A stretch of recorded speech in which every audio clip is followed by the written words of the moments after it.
Green is my favorite color. You look so beautiful. And oxblood is my favorite color. I was just saying that. Wow, oxblood. I've never heard somebody call it that color. Now I feel like I'm in Game of Thrones and I'm a real badass. Yeah. You are a badass. Yeah, thank you. This color is hard to pull off, and it's hard to pull off in leather. So you're doing it, girl. Girl, I'm sweating so much That's right fine. now. It is like a slip and slide under here. Fantastic. Nobody needs to know. Yeah, you're welcome. Now they all do. Yes, you're welcome. Fantastic.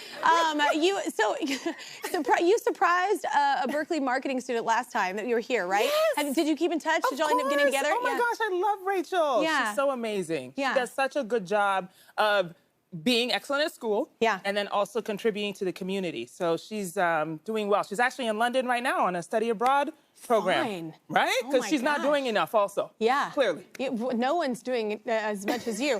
Your daughter is 15 now. Is she driving? Have you done the driving thing with her? Oh, girl. She wants to drive. She wants to get her permit. Yeah. She wants me to teach her.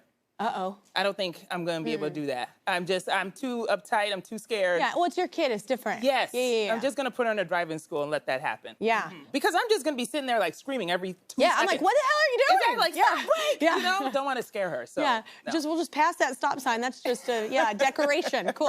Right. So you launched a new beauty and hair care brand, right? Yes, I did. Have you always wanted to get into this field? You know what's so funny? My mom has said that, like, since I was, like, a tiny, tiny kid, I always said I want to own a salon. Yeah. I don't know where that came from, but I've always loved beauty. I've always loved hair. Yeah. You know? And so I was like, well, when I retired from my corporate career and started doing my own pursuits, I thought, well, you know what? I still have something to contribute. Yeah. And this is an industry that needs some disruption. Yeah. You know, we need to center Black women and women of color who are 80% of the consumer base, but none of the products are made for them. That's so ridiculous. I said I would do it myself. Yeah. Yeah. Oh my God. Well, congratulations. Thank you. You just keep going. And after success in the boardroom, why join? How'd they get you into the Real Housewives? Ooh, right. I'm just curious. The tea. First of all, you're hilarious. So that's, Yeah. Well, it has been such an experience. I'm telling you. Yeah. Well, I mean, as you said, I've been in many corporate spaces. Yeah. Usually one of one or one of few.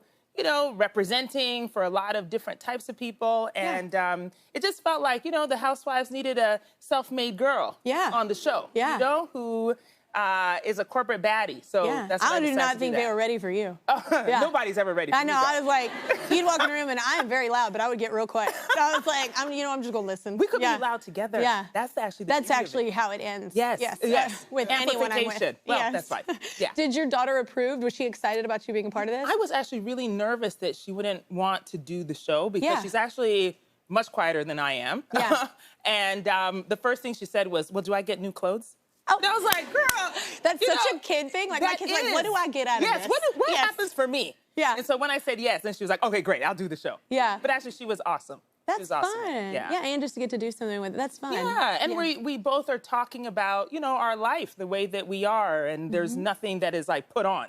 So there's nothing for her to be afraid of. You know, it's the same conversations we would have with or without the cameras. Yeah. So, yeah. I think it's best. It's transparent to viewers. The raw and the real. Yeah. You can tell when it's not. Yeah. And plus, I mean, there's just so much going on in our lives. But she and I have been, you know, a duo for 11 years now almost when my husband died of cancer. So it's been, you know, for us a real evolution, you know, in our lives and how we are. And so I think being able to also share that with people, I mean, there's nothing to be ashamed of. There's nothing too terrible that can't be achieved once you've experienced grief like that. And so I want to represent for, you know, people who are struggling in that way too. Yeah, absolutely. So what surprised you most about doing the show? Because you probably had some expectations. Yes. But what surprised you? Well, I had some expectations because I've seen these ladies. Yes. You know what I mean? Yeah. But what surprised me most was that the interactions with them is so similar to the boardroom. Oh. I know. That's probably a surprise to you too, right? Yeah. Well, because the conflicts are similar. You know, it's like you like somebody, you don't like somebody. I guess it is conflict resolution. Yeah, all the time. You're always trying to find solutions, you know, to some miscommunication. That's usually what's going on. And so for me, it felt very similar to those experiences. And so coming in to comment on something or trying to find a solution or being like, girl, she just said this, why don't you pay attention to what she was just saying, was easy enough. Yeah. Oh. Sometimes I was not listened to. Other times I made myself heard. I made myself heard. Hey! So wait, Yes. anything you can tease about this season? Oh, well, you know, for me, I haven't actually shared a lot about my personal life. Yeah. You know, it's like on Instagram and other places. Is most that of the time. because you have a kid? Like sometimes I don't do things certain. No, I think just because I just haven't. You know, I feel like private, most of the time I've just been talking about work, talking about the corporate experiences I'm having, or my book, or like all these other, you know, topics that have been really resonant. Yeah. And so I haven't talked about my love life. I haven't talked about whether or not I can cook. Yeah. I haven't talked about any of those things. And so this is an opportunity to do all that. So you'll see a little bit of that. Do you like to cook? I do actually like to cook, yeah. Well, and I'm a good cook. We're different. Okay, let's take a quick commercial break. You can see episodes of the new season of The Real Housewives of Beverly Hills on Bravo and Peacock.